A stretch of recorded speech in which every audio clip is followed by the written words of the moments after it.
everybody, this is Sari. And this is Sean. And we're the Simpsons siblings, and we talk about the Simpsons in podcast form. That's us. That is us. We're actually on a semi-consistent schedule now? What is this? I know, it's like with all of the holiday stuff and everything, it's like going to be like kind of recording normally again. What the heck? It's kind of eerie. Like, it feels weird to be doing an episode again. Wow. I was so excited to do this one, because this one's just such a fun romp. Oh yeah, this is one that like, I think I watched this one a few months ago, but I was happy to watch it again. Oh yeah, I'm always happy to watch. This is like a comfort episode for me. So this one is Mountain of Madness, which is season 8, episode 12. Originally aired February 2nd, 1997. It was written by John Swartzwelder and directed by Mark Kirkland. And there are no guest stars. Oh, weird. That doesn't happen very often. Yeah. And then for this one, the chalkboard gag is non-existent, which gives more time for the jokes per minute. Oh, yeah. And then the couch gag is... Now, I want to ask your phrasing, because I put Grandpa on couch bed, because we always called it a couch bed. Oh, yeah. Yep. Do you remember couch bed night? Yep, Friday nights. Friday night was always couch bed night, so, like, do they still have those? Do they still call them couch beds? I don't think they were ever called couch beds. I think that was our thing. I think they were called hide-a-beds or something like that, but... Okay. Yeah, every Friday night so we could stay up late and then watch the cartoons in the morning. Yeah, and we would stay up late so we could watch The Simpsons. Yeah. And Star Trek Next Generation. Oh, yeah. Yes. Good times. Back to the couch gag, we have Grandpa on the couch bed. And he's sitting there just waking up, and then they all run in, and it folds up, and he gets sucked in. That was always kind of a fear of mine when we would sleep on the couch bed. I was like, what if someone doesn't see me here and I get folded in? Yeah, but I think you crawled underneath it too while it was open and everything, so. Yeah, it had that weird, like, inside space where Spot, our cat Spot, would like to hide in there sometimes. Speaking of Next Generation. Oh, yeah, we totally named our cat after the cat from Star Trek. We've always been dorks. But yeah, that's a lot for the couch gag. Just for a couch gag, you gotta think about those couch beds. They're classic. This episode's opening is just phenomenal. You could make just this opening into like a small episode and it would be perfect. Just from the beginning to the end of the fire drill. Oh yeah, there's like in 5 minutes everything happens. Not even 5 minutes. I actually wrote down the time because I was writing so many things down. By the time they get to the parking lot, it's only been 3 minutes. Like, but They're supposed to evacuate in 45 seconds. No, not the evacuation parking lot. I should clarify that. That is the parking lot where they're skidding. Is 3 minutes in. Wow. Yeah, that's how much is crammed into the beginning of this episode. I think one of my most shared scenes at work is this coffee thing. Because, you know, when you're like, case of the Mondays, like, you're sleepy. I've shared this coffee bit so many times. Just through the years. With Mr. Burns. And 11:30 is when he's just, like, dead to the world tired. Yup. Which I'm thinking, yep, that's just about right. Yeah, well, I mean, usually I'm dead to the world, like at, you know, when the alarm goes off. But one of my favorite single frames of The Simpsons is his happy coffee face. That is a good one. He just goes, ah! Oh, man. And could that be a Simpsons tattoo in the future? No. Oh. If you want to. I would do it. I mean, it doesn't have to be matching. So Mr. Burns talks about how bored he is, And Smithers says Chinese checkers or domestic. Which I wrote that down. I want to try domestic checkers. Like just checkers.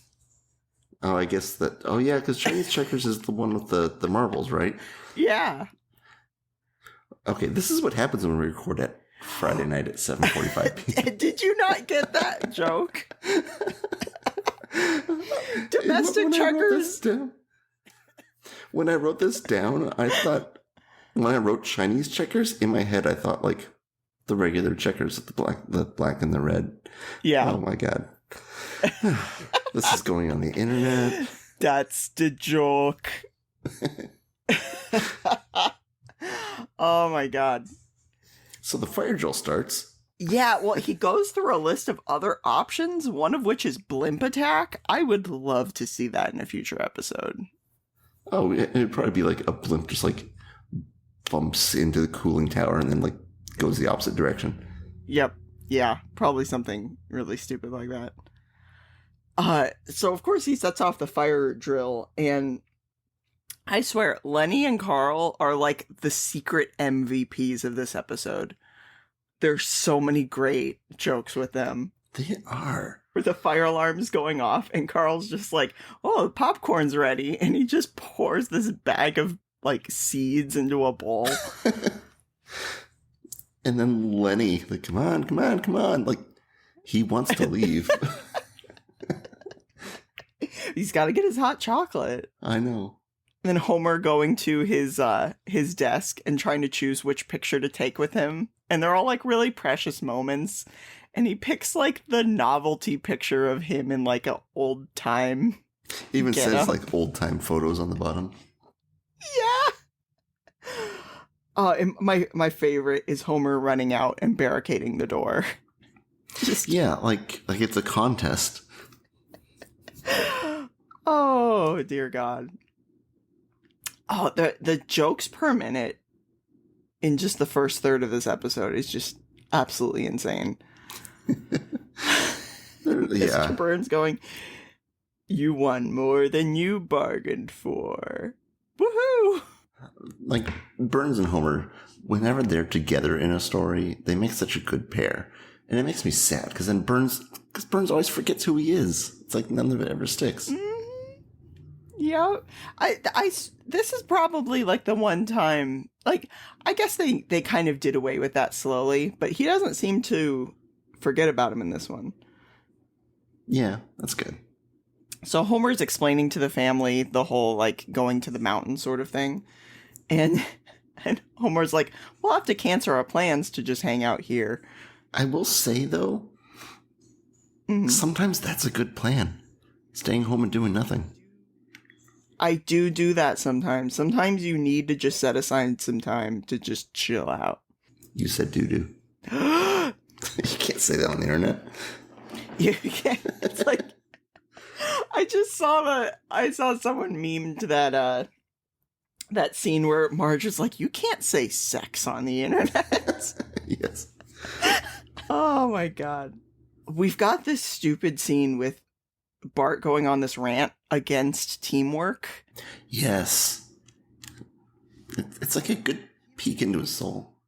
Yeah, it totally is a peek in, like, and he gives, like, the tone of it is absolutely like this is something he's very strongly opposed to philosophically. He's put prior thought into this. And Homer says that his ideas are intriguing to him. That's when he's like, and I wish to subscribe to your newsletter. And it's so funny, like, we're watching this episode, and like, I'm writing down, I wish to subscribe to, and then Melanie goes, I wish to subscribe to your newsletter. I love that phrase.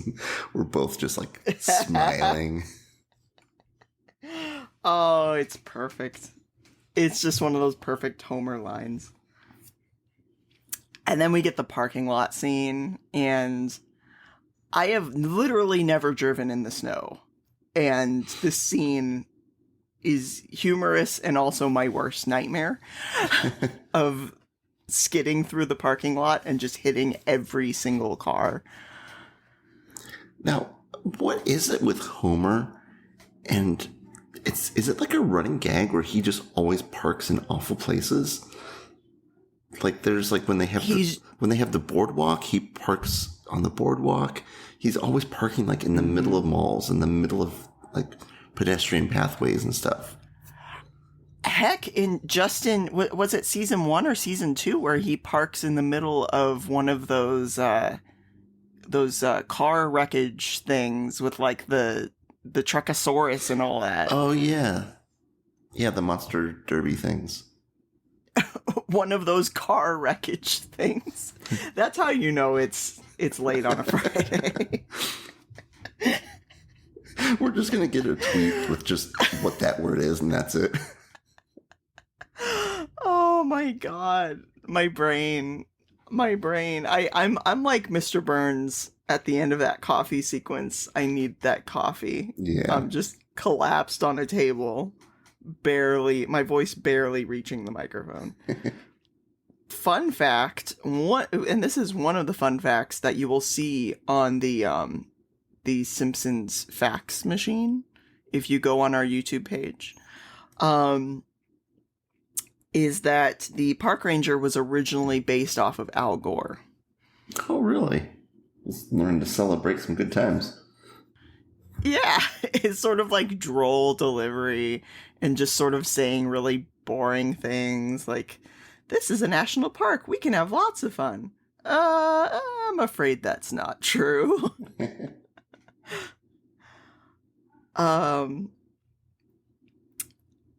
So they give the rules to this contest, and they're all going to go in groups of 2 to find a cabin. And once they get there, they will have sandwiches and moderately priced champagne. And the loser will have to, the loser will be fired. And that's sort of the conflict of the episode. Well, I think, too, it's just like an interesting motivator, because at what type of like team building event do you have like a negative consequence? Yeah. Like, you're not going to be really thinking about teamwork. You're just going to be really, really trying to not lose at any cost. Yeah, well, and like Mr. Burns said, it's not going to be a walk in the park, as they plan on taking a walk in the park. Exactly. And, oh my god, Carl's reaction when he hears that he's paired with Lenny. Nuts. I mean, nuts. And that line, aw nuts, is said by the 2 of them multiple times in the episode. Like, that's their thing. Well, do they like each other or do they hate each other? It's like a love-hate relationship. I mean, maybe they're the kind of friends that would want to hang out with each other, but not put their jobs on the line for each other. Yeah, like more like work buddies, but they do stuff outside of work too. Yeah, I guess they do. So, of course, Homer gets teamed up with Mr. Burns. When they get started, there's some good musical score in this one. Like, when they sort of get started on the trip, and like, I don't know, I just really like the score in this one. It pops out to me. I feel like I get that feeling from the earlier seasons, too. Like, like the music has more feeling and emotion behind it. Mm-hmm. And, of course, we get that classic scene with the Smokey the Bear. Well, they did take all the fun out of it, like they said. Yeah, they did. And this has to be one of, like, I've seen this on some top 10 lists for, like, best Simpsons lines. The real answer is you. Oh, it's perfect. The delivery of Mr. Smithers' line with the bony old behind, it kills me every time. We did that. Bony old behind. Bony old behind. Bony old behind. Bony old behind. Like there, I say it every once in a while. There's some scenes in The Simpsons where I feel like if I hadn't seen The Simpsons for 40 years and I saw that episode again, I'd still be saying it at the same moment. Oh, yeah, for sure. It took me a while to get this joke of Bart with the watch. Like, when I was a kid, I didn't really get it, and I just sort of kind of glossed over it. And now it is kind of an underrated gag. What time is it? 12:80? Wait. What comes after 12? 1. No, I said after 12. Oh my god, Bart. I actually meant to look this up when Mr. Burns gives that whole speech about cheating. And he says, we are going to use horseless sleigh. Is that a term people use? Because I've never lived where it snows. Well, So I think it's kind of more referring like the horseless carriage from like forever ago. It's like Burns is so old that he was in the day where they referred to the first cars as horseless carriages. And that's why he called it a horseless sleigh. And that's okay. I basically wrote, or is this an old timey Burns thing? So that, I guess that makes sense. That's what it was. Yeah, it's Burns being old timey. It's a Burns. I can't think of the word. It's a Burns word. Boo earns. I've lost my perspicacity.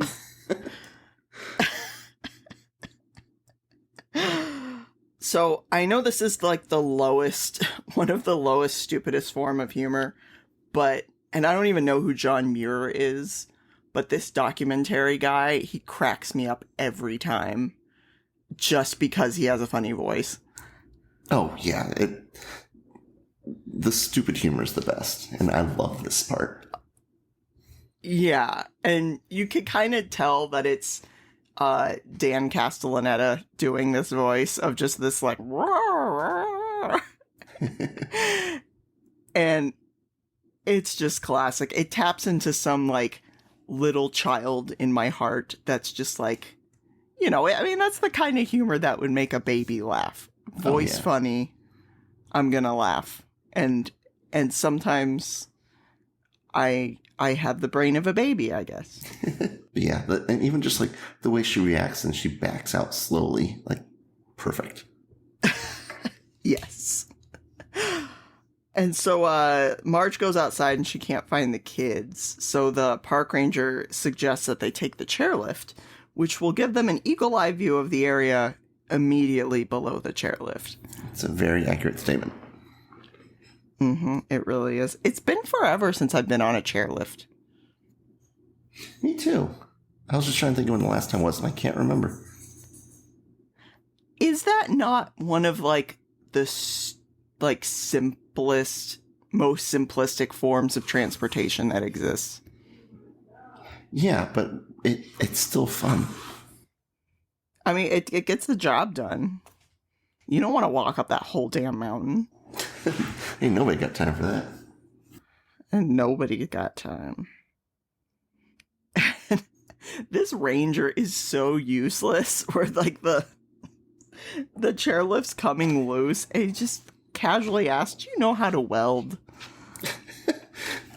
This guy, I don't know how to read him. Like, he loves his job, but he hates it. But he's I don't know what I'm trying to say, but he's just perfect for his job.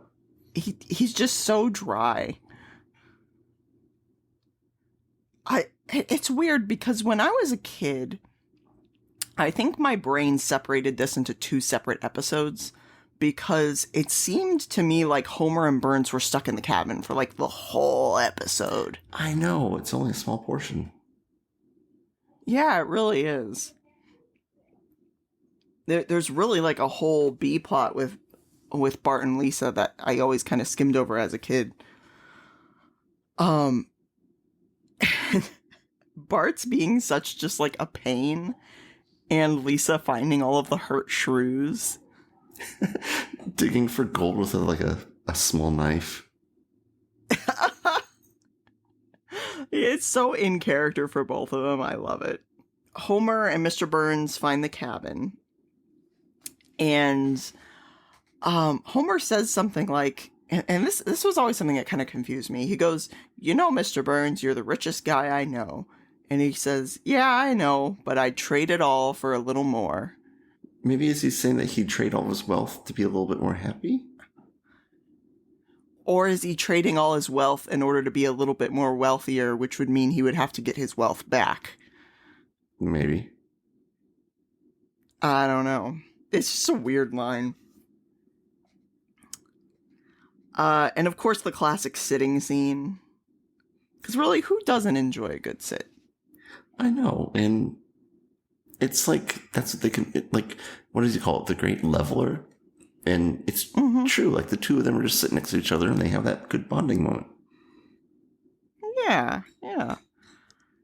And Homer's stupid pounding on the table trick. I remember trying that as a kid and our parents getting mad at me. Oh, you tried that? I think I only did it the one time, but I remember just like pounding on the table. Like, hey guys, watch this, and just pounding on the kitchen table. And, oh my. And them just being like, please don't do that. Oh, and they probably completely forgot because they probably didn't even know that it was me trying to do a Simpsons trick, but oh my god. Even if they knew, what were you doing? It would still be like, yeah.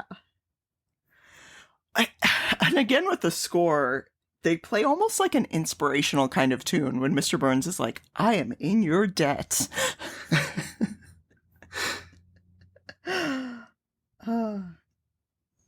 Also, how does the champagne glasses set off the avalanche, but all that loud banging didn't? And it's funny you say that because you always think of things differently when you're watching these. And that never triggered with me before. But it's just like they're banging on the table so hard. Yep. And so, of course, that buries them in this huge avalanche. And Mr. Burns asks, "Is there any way out?" And Homer opens the first door, and a bunch of snow comes out. Then he opens the other door, or he opens the window. He opens the window, and a bunch more snow comes out. He kind of thinks for a second, goes, "Unless," and then he goes and opens the first door again, and more snow comes out. I love these gags. Classic. They're just amazing. Yeah, they're great. I always thought this Morse code scene was really weird. Yeah, it lingers on Morse a bit at the end. And I don't like it. It creeped me out when I was a kid. Like, his eyes look off because he's just like a statue. Yeah, it is kind of weird. It's almost like they just needed like to fill an extra 30 seconds. They're like, we just need a little bit more. But then they could have put a chalkboard gag in. Oh, yeah. Yeah. Lenny and Carl are technically the win. Well, they're technically the second place team because they get to where the cabin would have been, or where the cabin is buried. Yeah. They look around. Of course, they don't see it. And Lenny gives this whole thing about, what if there is no cabin? What if the cabin was within us all along? What about the food? Or what about the sandwiches? Yeah. So of course they wander off and they don't even realize that Homer and Burns are buried beneath them. And Homer's able to dig them out while Mr. Burns like really pitifully kind of tries to dig behind him. And their victorious cries cause another avalanche and they get buried again. And then we get this scene where like literally every word that they say causes a separate avalanche. Yeah, like that's a sensitive avalanche, especially when, like we said before, he's banging on the table. Yeah. I love the line delivery with Mr. Burns here. It's almost like ASMR-ish. He goes, absolutely, positively necessary. And it's just like all that long, drawn-out sentence. And all of those words aren't necessary. Yeah. as he's saying them. Oh my god. Oh, it's great. So then we see Lenny and Carl find a completely different cabin. And Lenny goes, "We made it all thanks to teamwork." Yeah, my teamwork. Haven't we learned anything at all? No, Marge, dear, I I haven't learned a thing. Yes, I was hoping you'd say that. So Homer and Mr. Burns, like, kind of slowly at first and then very quickly start to lose their minds. It happens quickly. Yeah, okay, maybe it's just quickly. Because if you think about it, they're all just like, even after all of that, like everyone's still just getting to the other cabin. It's like within an hour. Yeah, I guess you're right. Homer says, "We could build snowmen." And Mr. Burns goes, "No, we could build real men out of snow." Very important distinction. Very important. So steadily people start getting to the second cabin. And when Mr. Smithers gets there, he finds out that Mr. Burns is still missing. And it's kind of just very quick shots to the outside of the cabin and then back to the inside. Yeah. Like, you get the B plot, like tiny snippets of the B plot, and then back to Homer and Burns. Now, one thing I was thinking of, they're fitting the whole staff of the power plant in that little tiny cabin. Yeah, like, you'd think there'd be more people that would work there. Yeah, it's a strain on the animator's wrist. Oh, it really is, especially when you record live. Which we need to do that one. Yes. That is such a great one. Poochie. So it gets really weird when they decide to dress the snowmen in their own clothes. Well, Mr. Burns still has that, like, pajama layer, and Homer's just in his underwear. Yeah. Well, maybe Mr. Burns didn't have anything below that. Maybe. Maybe. There's so many dramatic, like, zings in this episode. Like with the Morse guy and with the when he goes like, "Oh, wouldn't you like to know?" And it zooms in on Homer and goes, "Ta-da!" Like, my goodness. And then, of course, at the end, too, which we'll get to that. Oh, yeah. And this little screw the audience joke, which this one kind of flew under my radar on, like, when I was a kid and stuff. When he goes, "Where is Ranger McFadden?" And there's that drunk guy that's like, "Oh, I'm just happy to see so many nice people." He's always behind that drunk guy. Yeah. Oh my gosh. It's almost like the... Wait a minute. There's a lemon behind that rock. Yep. Well, also, like, in this little section here, it takes Marge a long time to realize that they're trapped. Like, they're talking about, "Oh, the snow's on the cabin. Oh, this isn't the right cabin. The other one had an avalanche." And then, like, right at the end, Marge is like, "They're trapped." Yeah, it's like she very slowly puts the pieces together while everyone kind of just gets it. And, well, the avalanches aren't here for the Mountain Music Festival, March 14th to 18th. Nice. Like, it's just such a stupid way of talking that this ranger guy has. It's so lame, and that's what makes him so entertaining. He's wanting to add some flair, but he's just not allowed to. It's not in the budget. Yeah, it's not. It's not. So this line always kind of got to me when he thinks to himself, he's thinking of killing me and riding the carcass down the mountain to safety, because that literally happens like a season later with Grandpa in the murder horn.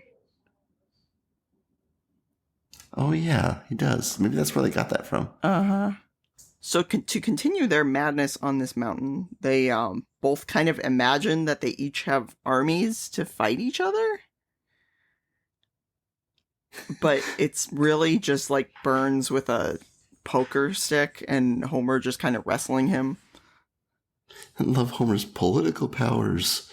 And it's all just like Yeah, a bunch of people from all through time. why? So this is where Burns ends up puncturing the propane tank and they turn it into a rocket house.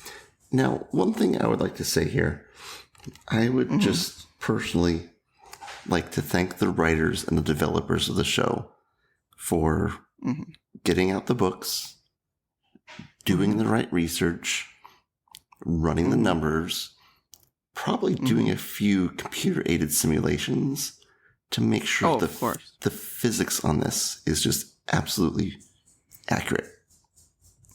Oh, yeah. I mean, if you barely puncture a propane tank, that's going to cause a giant flame to propel a house, right? Well, it's going to come out of the other end from where it was punctured. And then with no brace against the cabin, cleanly lifted off of its foundation. Exactly. But make sure you check your brakes first. Yes. And when something like that happens in the show, a wizard did it. Yes. So while all this is happening, the ranger is supposed to like comfort the children, and he puts on like the fakest smile. Like they did a good job animating the fakest smile possible on this guy. And he just goes, "Kids, your dad's gonna be just fine. All right, everyone, put on your corpse handling gloves." And he just turns like 30 degrees to the side. And Bart doesn't get any of it. He's like, "See, Lisa? He said Dad's just fine." And then we get possibly the best line. Well, I don't know. Maybe second best line in the episode. Oh, something's wrong with its brakes. Oh, not that one. So right before it. Well, I guess it's a matter of opinion. That could be the second best line in the episode, according to you. But to me, it would be, "Lord, protect this rocket house and all who dwell within the rocket house." Oh, yes. That's such a good line. And just, when Homer prays, you know it's always going to be great. Oh, yeah. You've got, like, the "Save Us Jeebus." You've got the "I'm not normally a praying man, but if you're out there." Save me, Superman. We should do that one, too. That one's great. Oh, we've got episodes for years. So, yeah, that's when Lenny says your second favorite line in the episode. Yes. Yes, which is "something is wrong with its brakes." And he says it so like, oh my God, this is such a matter of fact. And the other thing I noticed was that before he says that, Marge kind of waves and is like, "Over here, Homer," like he has any control over this thing. I know. Oh my God, it's great. So everyone's fine, and Mr. Burns reminds them that the last one in the cabin is going to be fired. So they all kind of clamor in, and Lenny's the last one, and so he's fired. And Mr. Burns kind of says this whole thing about teamwork, and he says, "In that case, no one will be fired." And Lenny isn't even there to hear it. He's already drunk. Yeah, like he's gotten drunk fast. And he accidentally falls in the hole created by the cabin, and then once again gives that great line of, nuts. Oh, nuts. He falls for so long, too. Mm-hmm. Yeah. Was it just me who was freaked out by the ending as a kid? No, I think I remember not like feeling weird, too. Like, because they laugh, and then there's not really any sort of transitional animation for them to go from the laughing to the glaring. It just kind of really quickly snaps. That's true. It's like an instant frame-to-frame change. And then they use that foreboding music again. Da-dun. Well, there's something, too. Like, I always end up focusing on Mr. Burns' eyes because they look particularly angry. Yeah, he's got a creepy look around him. Like, I don't know. He's a creepy looking guy. And then the episode just ends. It's very sudden, but they cram so much into it that there's no room for like a soft landing. Well, they could have pulled the Morse thing out a bit, given us a little bit more time for a wrap up. Where's Morse? We need more Morse. Oh boy. This is really like a comfort episode for me. It's really not. I mean, I guess I kind of said the same with Grift of the Magi, is that it's not really an emotional episode, but it really packs in the funny. Well, it's like, if you're just like watching TV, seeing what comes on randomly, and this episode comes on, you know it from start to finish, but you're going to sit down and watch it. Oh, hell yeah. Oh, hell yeah. It's great. It's about this point where we thank our patron saint, Timothy Burleson. We love you, Timmy. Thank you, Timmy. Thank you, Tammy. If you would like to hear some bonus episodes and get some random Simpsons art sent to you and just support the channel, go to patreon.com/SimpsonsSibs, all one word. We'll have the link in our description. And next time, we're not covering an episode. What? What are we covering, Zeri? I don't know if I should keep that pause or if I should cut it out. If that adds to the tension. Please keep it. Okay. Well, Sean, we are going to be covering the Simpsons movie. Just like we talked about. Yeah, we said we were going to cover it last season, and then we didn't, because they just had, it was the 15th anniversary of it, which is weird. And now it's soon is going to be the 16th anniversary, which is even weirder. But we're going to split it into two parts. We're going to do part 1 and part 2. I'm thinking we should just do it right to the intermission. I think that's the halfway point. Remember when it says like intermission as like a joke? Oh, it says to be continued immediately. Yeah, I'm thinking that should be when we stop, and then we'll go on to part 2, but I'm not sure if that's close enough to the halfway point enough. We'll have to talk that through. Or we can record the whole thing, figure out the halfway point for our recording, and then just cut it. Like, do a hard no transitions or anything, just halfway in a word. Yeah, and that's when he, and then that's it. That's the end. Yeah. That would be really professional, and I think people would love it. Cool. It's a plan. Yes. So yeah, we'll be covering the Simpsons movie for the next 2 podcasts, and I'm looking forward to seeing it. I haven't seen it in a couple years. I know I watched it with my daughter probably about like a year and a half ago, and I think it holds up pretty well. I like it a lot. Cool. It's been a few months for me. A few months. You're like, well, I just got done watching it.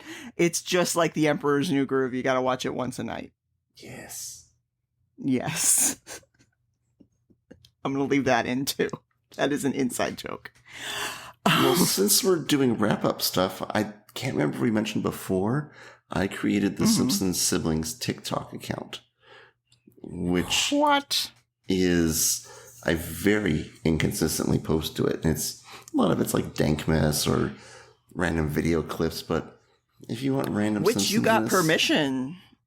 Yes, I did not want to repost stuff from Dankness without his permission. So I reached out to him and said, hey, we do a Simpsons podcast. I'm interested in just straight posting your stuff to my channel because you don't have a TikTok account. I'll give you credit. Is that okay? And he's just like, sure, thanks. That's great. You communicated with the dank. Yeah. But yeah, check it out. It's just randomness, and I post like in bursts, but yeah. Yeah. Can you get the the Simpsons fun facts machines on there too. I've already put a few on. Yeah. So we've got Patreon, YouTube, TikTok, and Twitter. They're all going to be in the description. And we appreciate everyone who listens. It was a great 2022, even though we were inconsistent, but we appreciate all the listens and everyone sticking around. You guys are great. Yeah, thank you. It makes it a lot of fun. Like knowing that we're doing stuff, we're doing it just for the fun, but seeing all the engagement on social media too, and knowing that people are like actually listening and not just downloading the files. Thank you. It's a lot of fun. Yep. That's pretty great. All right. Well, join us next time for the Simpsons movie, part 1. Watch the first half of the movie before you listen to get the full experience. And until next time, Happy New Year, everybody.